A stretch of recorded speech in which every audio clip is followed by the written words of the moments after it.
아멘. 할렐루야. 지난 시간에는 부활이란 제목으로 말씀드렸습니다. 이 땅에 있는 모든 사람들은 아담 안에 있는 사람들 말씀드렸고, 그리고 아담 안에 있는 사람들 중에 또 예수님 안에 있는 사람들이 있다라고 말씀드렸습니다. 그래서 아담 안에 있는 사람들은 다 죽지만 예수님 안에 있는 사람들은 다시 산다. 우리는, 여러분과 저는 우리는 예수님 안에 있는 사람들, 그래서 우리는 아담 안에 있어서 죽고 그리고 다시 예수님 안에 있기 때문에 다시 살아난다. 이것이 성경의 약속이다 하는 말씀을 드렸습니다. 오늘은 이 일을 행하신 하나님, 더 정확하게 말하면 이 일을 행하시고 성취하신 하나님, 이런 제목을 말씀드립니다. 성경에 보면 예레미야 33장 2절에 보면 우리 잘 아는 말씀이 있죠. 이 일을 행하시는 여호와, 그것을 지어 만들어 성취하신 여호와라는 말씀이 있습니다. 물론 예레미야 33장 2절에서 이 일을 행하시는 여호와, 그것을 만들어 성취하신 여호와라는 말씀은 이스라엘 백성들을 다시 회복시켜 주실 그 말씀이라는 것을 우리는 잘 알고 있죠. 그러나 오늘 말 그대로 그 말씀 그대로 차용해 와서 우리 하나님께서는 이 일을 행하시고 우리 하나님께서는 그 일을 만들어 가신 분, 성취하시는 분, 이런 것을 다시 한번 확인하며 은혜 나누려고 합니다. 오늘 두 가지 사건을, 잘 아는 두 가지 사건을 여러분들에게 말씀드리면서, 하나는 부정적인 면에서, 부정적인 면에서, 하나는 긍정적인 면에서 하나님께서 이 일을 행하시고 성취하시는 것을 말씀을 드리려고 합니다. 두 가지 사건을 얘기할 때 사람 이름들이 몇 명 나오는데 이름 헷갈리지 않고 잘 따라오실 수 있기를 바랍니다. 먼저 부정적인 면에서 하나님께서 이 일을 행하시는 것, 그것을 지어서 성취하시는 것을 보면 열왕기상 12장에 보면 그 유명한 솔로몬 왕이 죽고 난 다음의 일들을 열왕기상 12장 이후에서 우리에게 들려주고 있죠. 솔로몬 왕이 몇 년 동안 나라를 다스렸다고 그랬습니까? 40년 동안 나라를 다스렸고, 그리고 40년 동안 나라를 다스리고 난 다음에 죽죠. 죽으니까 솔로몬의 아들이 누구예요? 르호보암. 그렇죠. 르호보암이 왕이 되죠. 르호보암이 솔로몬의 아들로서 왕의 자리를 이제 계승해서 막 받으니까 그 많은 여로보암, 북쪽에 초대 왕이 여로보암이 있는데, 여로보암이라는 사람을 중심으로 해서 많은 사람들이 이제 막 왕이 되는 솔로몬의 아들 르호보암에게 가서 한 가지 제안, 한 가지 부탁을 하죠. 그 부탁이 뭐냐 하면 자기들의 그 고역, 자기들의 세금을 좀 깎아달라. 당신의 아버지 솔로몬이 우리에게 너무 많은 무거운 짐을 지어줬다. 그러니까 당신이 왕이 되면 우리의 이 무거운 짐들을 좀 이렇게 덜어달라. 그러면 당신을 우리가 왕으로 모시고 최선을 다해서 섬기겠다라고 말을 합니다. 그러니까 이 말이 무슨 말이냐면, 전에 말씀드렸지만 솔로몬이 40년 동안 나라를 다스리는데 20년 동안 토목건축을 일으켜요. 그래서 7년 동안을 성전을 지어요. 성전을.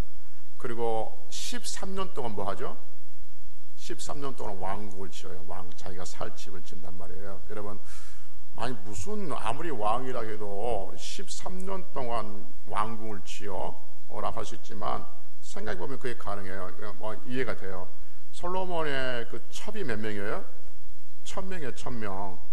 그러면 그 애들이 그 부인들이 살 집을 지어야 되는 거예요. 근데 솔로몬이 멍청한 사람이에요? 똑똑한 사람이에요? 똑똑한 사람이에요. 똑똑한 머리에서 나오니까 얼마나 정교하게 짓겠어요. 그래서 13년 동안 이 건축을 하는 거예요. 그러니 백성들이 얼마나 많은 고역, 또 거기에 들어가면 뭐 그냥 나옵니까?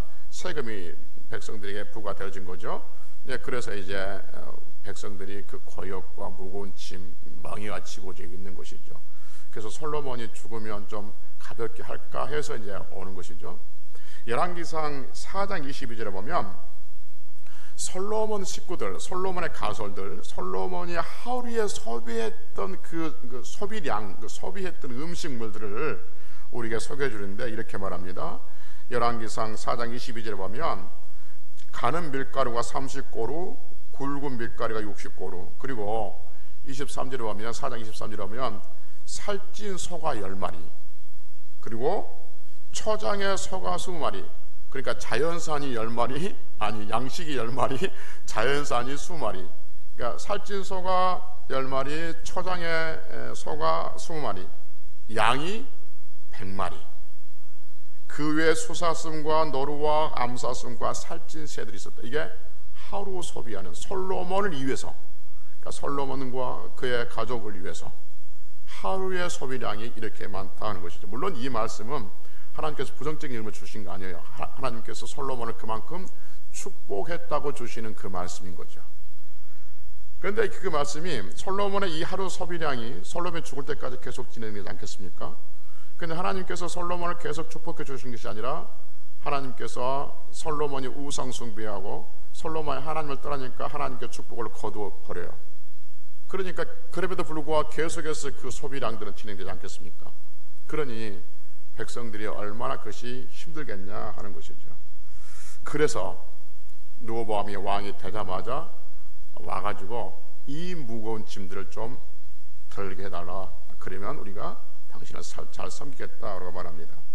그러니까 바로 왕위에 올라왔던 그 르호보암이 즉답을 주지 못하고 3일 후에 오라고 그러잖아요. 그래서 3일 후에 오라고 하면서 시간을 벌어서 누구한테 잠을 구하냐면 자기 아버지 솔로몬과 같이 정치했던 원로들에게 자문을 구하죠.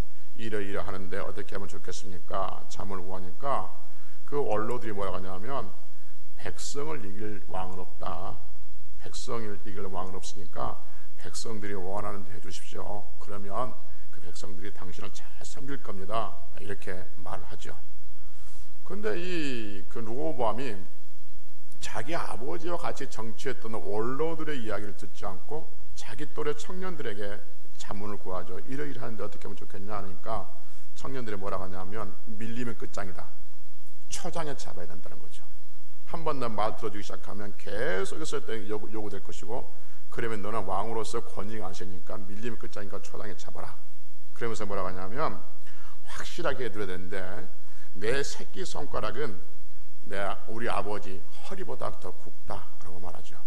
그러면서 우리 아버지는 무거운 멍에를 너에게 다스렸지만 나는 그보다 더 무거운 걸로 너희를 다스리겠다라고 말합니다. 그러니까 우리 아버지는 채찍으로 너희를 다스렸다면 나는 정갈로 너희를 다스리겠다. 택도 없는 소리 하지 마라. 그런 것이죠. 그래서 그렇게 이제 조언해 준 거죠. 그래서 3일 후에 왔을 때 이 르호보암이 원로들의 그 조언을 버려버리고 젊은 청년들의 조언을 받아들인 것이죠. 그러니까 여로보암을 중심으로 백성들이 그러면 우리는 당신을 왕으로 모실 수 없습니다. 그러니까 우리는 따로 나라를 세우겠습니다. 해서 뛰어나간 나라가 북이스라엘이죠. 그래서 남과 북이 그렇게 이제 갈라지게 되어지는 거죠. 잘하는 내용을 길게 설명했던 이유는 뭐냐면 하나님께서 일을 행하시고 성취하신 분, 하나님께서 일을 행하신 분이라는 것을 다시 한번 확인시키기 위해서 그래요. 왜냐하면 오늘 본문 열왕기상 12장 15절에 보면 이렇게 말합니다. 12장 15절 보면 왕이 즉 르호보암 왕이 이같이 백성의 말을 듣지 아니하였으니 즉 원로들의 조언을 버려버리고 젊은 사람들의 말을 들었으니 그 말인 거죠. 백성의 말을 듣지 않았으니 이 일은 누구에게로? 여호와께로 말미암아 난 것이라 라고 말합니다. 그러니까 여러분 르호보암이 원로들의 그 조언을 버려버리고 젊은 사람들의 조언을 받아들인 것은 그것은 누구로부터 왔다 그럽니까?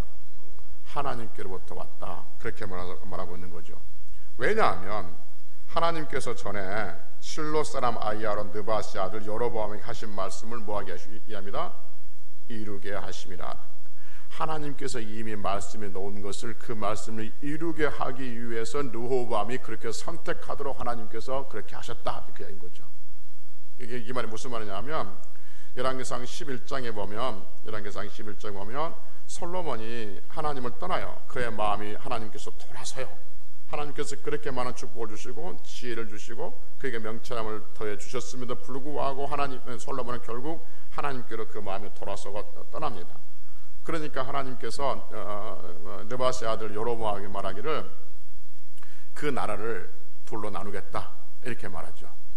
그러면서 말하기를 너희 아버지 다윗을 봐서 솔로몬 너희 때는 그러지 않겠다, 네 아들의 때는 그렇게 하겠다 라고 이미 11장에 말씀했는데 그 말씀을 이루게 하기 위해서 르호보암이 그렇게 젊은 사람들의 조언을 선택했다 그렇게 말씀하고 있는 것이죠.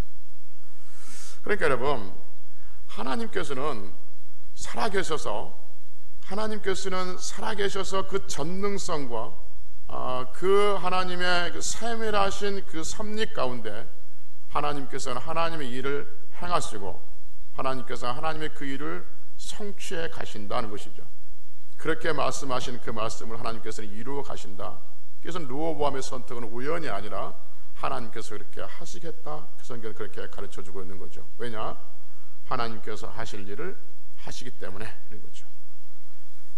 긍정적인 면에서 하나 봅시다. 이번에도 잘하는 그런 말씀인데, 저는 지금 몇 번 이 사건을 몇 번 말씀드렸던 기억이 나는데, 아히도벨과 후세를 통해서 하나님께서 일하시고 하나님께서 성취하신 말씀 들어보십시다.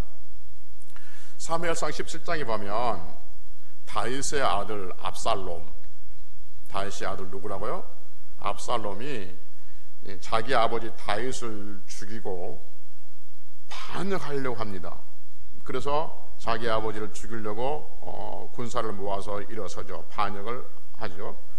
자기 아버지를 죽이고 왕이 되려고 한다는 것이죠. 그러니까 다윗이 이 소식을 듣고 가신들 최측근에 몇 사람만 데리고 신발도 신지 못하고 쫓겨가는 것이죠. 그러니까 다윗의 아들 압살롬이 반역을 일으킬 때 다윗 왕에게 충성했던, 가장 충성스러웠던 아히도벨이라는 사람이, 이 지금까지 다윗과 같이 했던 그 아히도벨이라는 사람이 누구 편에 붙어버리냐면 아들 압살롬 편에 붙어버린 거죠. 그런데 아히도벨은 얼마나 지혜로웠냐면 성경에 보니까 그가 무슨 말을 하면 하나님께 받아서 말하는 것처럼 지혜로웠다 이렇게 말합니다. 그러니까 다윗에게 있어서 굉장히 중요한 인물이었고 그가 정치하는 데 있어서 많은 정말 참모 중에 참모인데 그 참모가 압살롬 편에 붙어버린 거죠. 다윗이 더 낙담될 수밖에 없지 않겠습니까? 그런데 이 정말 지혜로운 아히도벨이 압살롬, 반역을 일으키는 그 반역자인 압살롬에게 뭐라고 계책을 내냐면, 나에게 12,000명의 군사를 지금 오늘 밤에 달라는 거죠. 그러면 정신없이 지금 쫓겨가고 있는 그 다윗의 뒤를 추격해서 다윗을 잡아오겠다, 그렇게 말하는 것이죠. 그렇게 했으면, 정말 아히도벨 말대로 했으면 다윗은 살아남지 못하고 죽었을 것입니다. 그런데 무슨 이유인지 모르지만 압살롬이 이 아히도벨이라는 사람의 기가 막힌 계략을 놔두고 후세라는 사람의 이야기를 한번 들어보자 이렇게 말합니다. 그 후세라는 사람이 정반대의 제안을 하죠. 뭐라고 하냐면, 다윗이 누구냐? 다윗은 전쟁터에 잔뼈가 굵은 사람이다. 지금 전쟁터에 잔뼈가 굵은 그 다윗이 쫓겨가는데 아무 생각 없이 쫓겨가겠냐? 머릿속에 다 계산하고 쫓겨가고 있을 것이다 하는 거죠. 그리고 오늘 밤에 가서 잡은다고 그러는데, 다윗이 전쟁터에 잔뼈가 굵은 그 다윗이 오늘 밤에 자기들 식구들하고 같이 자겠냐? 불명에 떨어져서 토굴 속에 어디에 숨어 있을 것이다. 그러니까 못 찾으면 끝난다는 거죠. 그래, 만약에 가가지고 다윗을 못 잡고 군사 몇 명 죽으면 민심은 확 돌아선다. 그러니 지금 다윗은 마치 그 새끼 빼앗긴 앙콤처럼 그렇게 웅크리고 있을 텐데, 그러니까 지금 말고 나중에 군사를 더 모아가지고 한꺼번에 덮쳐서 잡아오는 것이 더 좋다 이렇게 말하죠. 그래서 다윗의 아들 압살롬의 반역자가 누구의 그 제안을 받아들이냐면 아히도벨의 제안을 물리치고 후세의 제안을 받아들입니다. 조금 전에 이야기했던 것처럼 아히도벨의 제안을 받았더라면 그날 밤에 다윗은 죽었을 거예요. 그런데 성경은 이 사실에 대해서 뭐라고 우리에게 말씀해 주고 있냐면 열왕기상 17장 14절에 보면 제가 읽어볼게요. 보십시오. 압살롬이 하나님께서 말씀하신 거예요. 압살롬이 더 좋은 아히도벨의 계략을 듣지 않고 후세의 계략을 듣게 하신 것은 하나님께서 압살롬에게 화를 내리려고 아히도벨의 계략을 물리치셨다 이렇게 말합니다. 누구의 계략이 더 좋았다고요? 아히도벨의 계략이 더 좋았다는 거예요. 그런데 하나님께서 아히도벨의 계략을 선택하지 못하고 후세의 계략을 선택하게 하는 것은 누구를 벌하시기 위해서, 누구를 화를 내리기 위해서, 압살롬에게 화를 내리기 위해서 하나님께서 아히도벨의 계략을 물리치고 후세의 계략을 선택하게 하셨다는 것이죠. 이게 왜 중요하냐면 하나님께서 다윗에게 약속하셨어요. 너의 등불 끄지 아니하겠다 약속하셨어요. 그리고 너의 나라를 지켜주시겠다 약속하셨어요. 그래서 압살롬이 다윗을 죽이려고 할 때 하나님께서는 그 하나님의 말씀대로 그 다윗의 나라를 지켜주고 있는 것을 보게 되어지죠. 여러분, 그때 당시 상황이 어떤 상황이었냐면 성경에 보면 압살롬이 백성들의 마음을 훔쳤다 이렇게 말했어요. 그러니까 온 백성들의 마음이 다 어디에 가 있냐면 다 압살롬에 가 있어요. 민심이 전부 어디에 가 있냐면 압살롬에게 가 있어요.